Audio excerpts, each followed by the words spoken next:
Hello, I'm Dr. Eduardo Mayorga, and I'll be talking about teaching with the Internet. I have no financial interest to disclose. The goal of this presentation is to present how asynchronous online courses have better learning results over synchronous e-learning, such as webinars, and the traditional lectures in a room. Teaching does not equal learning. We need to create learning experiences, not just teaching experiences. Usually, we focus on the transference phase. The transference phase is when we as teachers speak and the learners listen. But for learning to occur, you need the processing phase.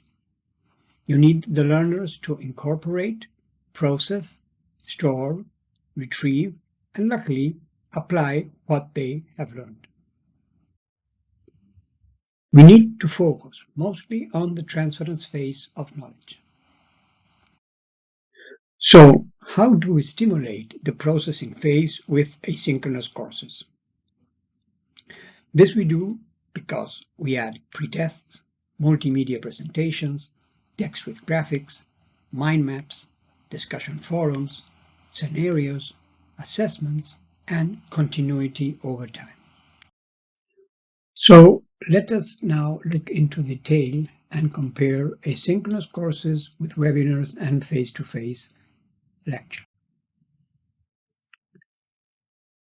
Teacher time. Teacher time is the time dedicated by the teacher to, for example, give the lecture. In face-to-face, for example, training residents, every year you have to repeat the same lecture to different residents. In a webinar, also, if you want to repeat it more than once to a different auditory, you must do multiple sessions. But with asynchronous courses, when your presentation is recorded, it's there for any other time you need to use it, and you do not need to be there. Interactivity. Usually, interactivity is low in face-to-face because you do not have much time to add this to what you're going to say. With webinars, where you are together with your learners at the same time, you have the same problem with the face-to-face presentation. But when you do it asynchronous, there are a lot of things you can add to do it interactive, such as discussion forums or questions and answer forums. Cognitive overload. The cognitive overload in face-to-face and webinars is very high because you present a lot of information in a very short period of time. Instead, the cognitive load is low in asynchronous courses. Why? Because the same presentation can be paused by those watching it, bring it back and move it forward to completely understand what you're trying to transmit. If necessary, they can watch it more than once. Convenience for attendees. The most inconvenient of all is the face-to-face. Why? Because first, they have to be there at a certain time, decided by the teachers. Second, they need to travel, whether it's from their homes to the center of the city or even travel abroad when it's about meetings. Webinars are less inconvenient because you do not have any kind of traveling. But at the same time, it's inconvenient sometimes because the time the webinar will be running, maybe it's not the time you're free to listen to it. But in asynchronous courses, you do not have the travel, and you can watch the presentations at any time of the day and any day. Questions and answers, usually in face-to-face, are limited because of time. Usually you run out of time and you cannot answer all the questions. In webinars, it happens the same. And because of this pressure in time, people do not have time to think about what they want to ask. And usually only those who are very fast asking get the answers. While in asynchronous courses, when questions and answers are done through a forum, everybody gets an opportunity to answer. They have all the time of the world to think about the question. The pace is set by the teacher, both in face-to-face and on webinars. Speakers speak at a determined speed. Sometimes they may go back if someone raises a hand and says they did not understand this or that, but usually this is not the case. Instead, in asynchronous courses, it's self-paced. So anybody can listen to the presentation at any time. Many players of presentations allow to making the speed of the talk go slower if you do not understand well the language, or if you are not familiar with the presentation, or on the contrary, if you are well familiar with the presentation, you can accelerate this and finish the presentation in less time. What about the forgetting curve? In any teaching interventions, when you start, your knowledge about it can be low, and as it goes up, you start getting more and more knowledge.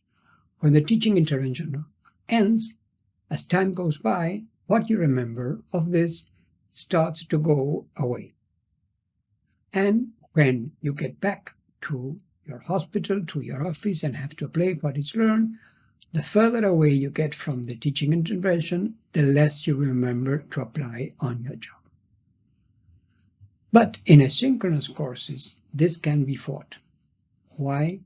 Because there are different things you can use to remind you about what you've learned when the time of need comes.